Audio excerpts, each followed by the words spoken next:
तो पिला माने आज आम पढ़ा विभिन्न प्रकार रासायनिक प्रतिक्रिया विषय रे। रासायनिक प्रतिक्रिया चारि प्रकार। प्रथमटी हूँ संश्लेषण प्रतिक्रिया, द्वितीय विघटन प्रतिक्रिया, तृतीय विस्थापन प्रतिक्रिया एवं फोर्थ रे आसीबो द्वैत विस्थापन प्रतिक्रिया। ये चारोटी प्रतिक्रिया विषय रे तुमर पाठ्य पुस्तक रे रही।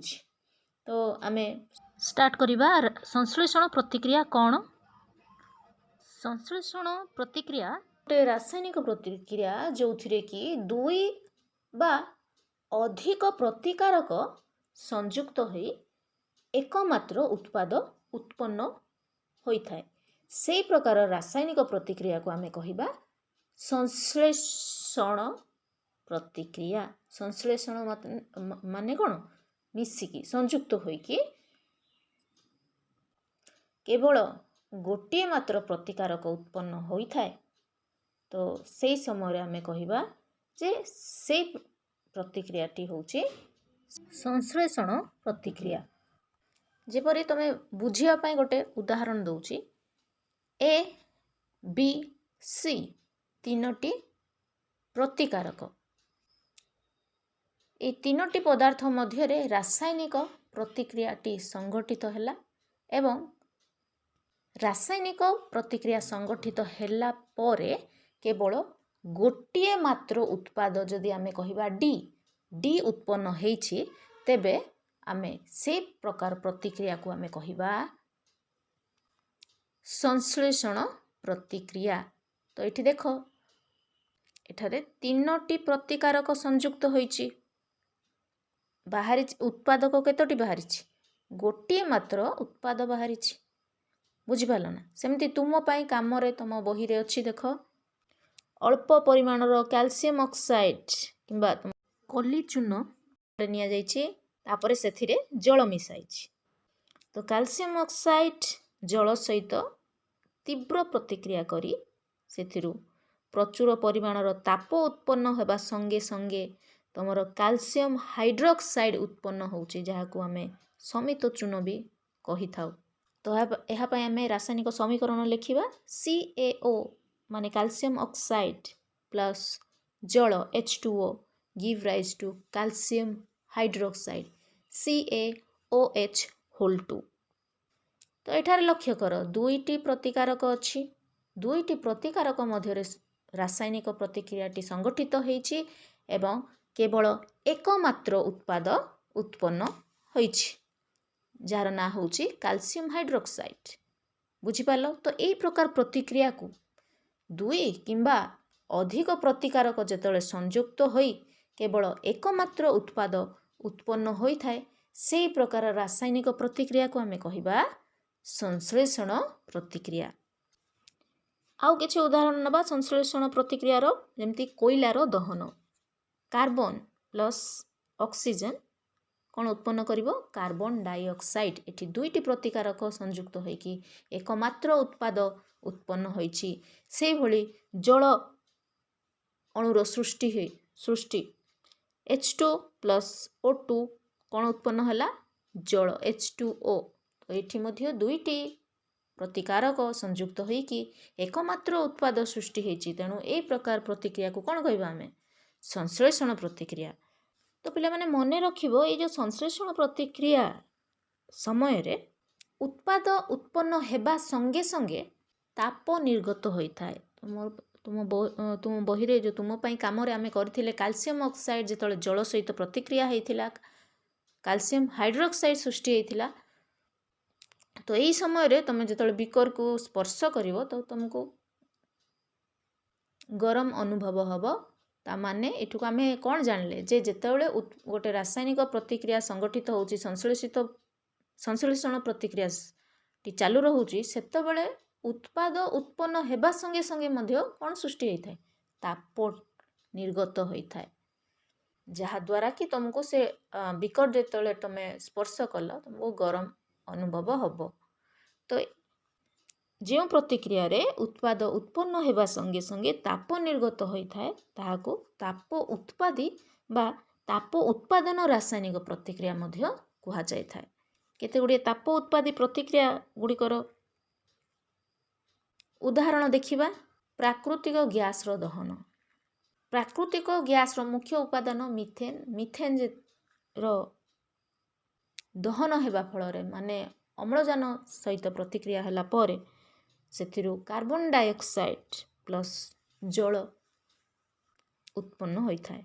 से भली हमर श्वासक्रिया मध्य एक ताप उत्पादी प्रतिक्रिया अटे। तो तुम माने जानी पारिलो जे संश्लेषण प्रतिक्रिया कौन।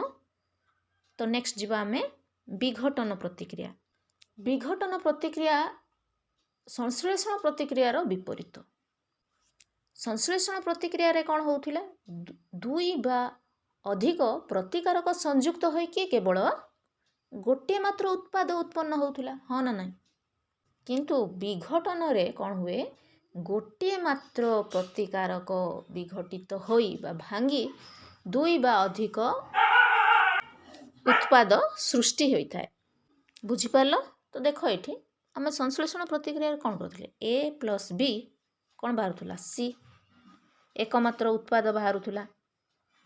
विघटन प्रतिक्रिया रे कौन हबो जदि आमे गोटे पदार्थ नबा ए हैला ए विघटित होई सेथिरु दुई बा अधिक उत्पाद निर्गत हबो माने बी प्लस सी लिखिया हैला।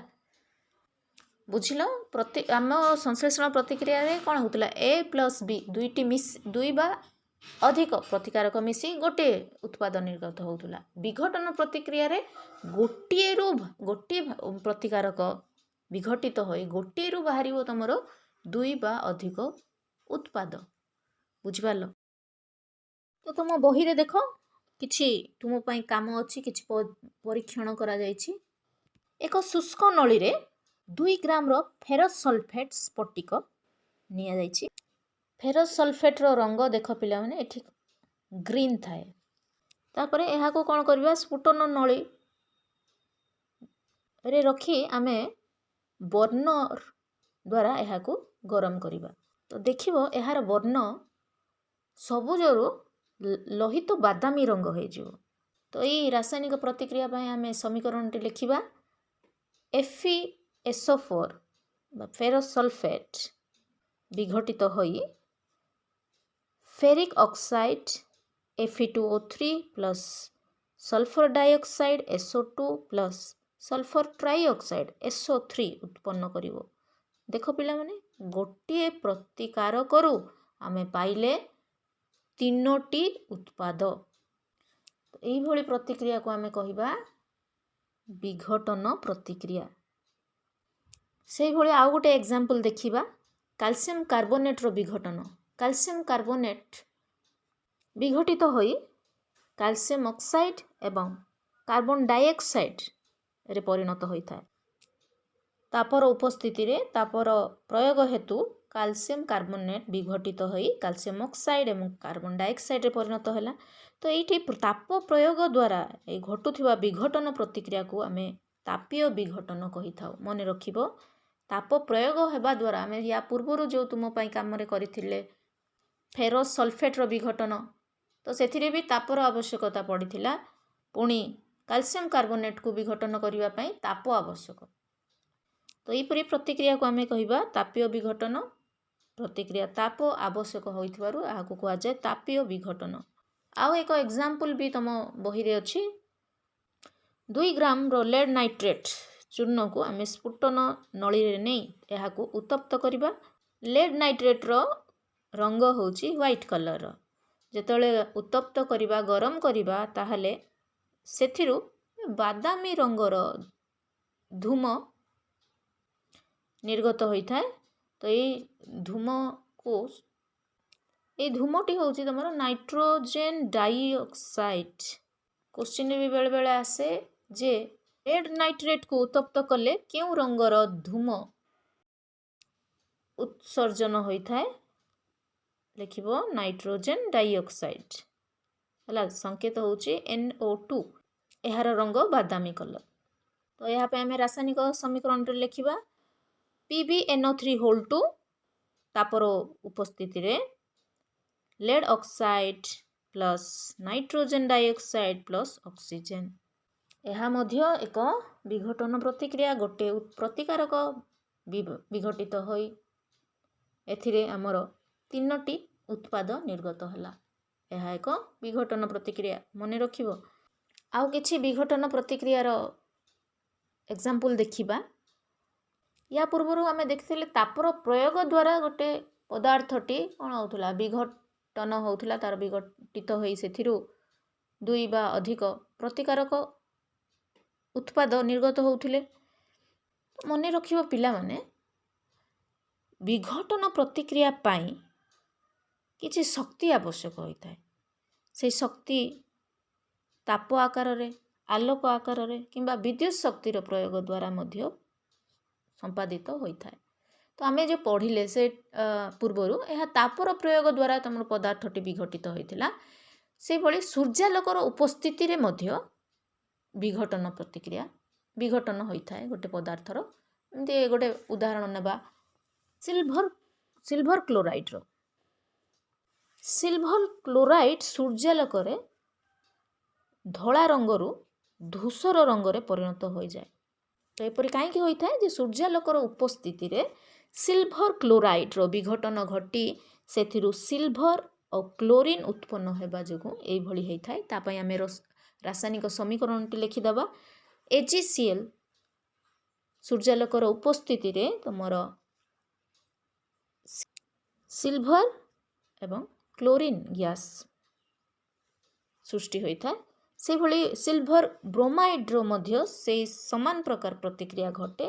सूर्यालोकर उपस्थिति रे सिल्भर ब्रोमाइड रो विघटन घटी सेथिरु सिल्भर आउ ब्रोमीन उत्पन्न होइथाय। एठारे गोटे प्रतिकारक विघटित होई 2टी उत्पाद निर्गत होउछि। तो यह थिला तमरो सूर्यालोकर उपस्थिति। से भली विद्युत शक्ति द्वारा मध्य विघटन प्रक्रिया संपादित होइथाय। उदाहरण नेबा एल्युमिनियम ऑक्साइड ताहा विद्युत रो उपस्थिति रे विद्युत शक्ति रो उपस्थिति रे एल्युमिनियम एवं ऑक्सीजन रे परिणत होइथाय।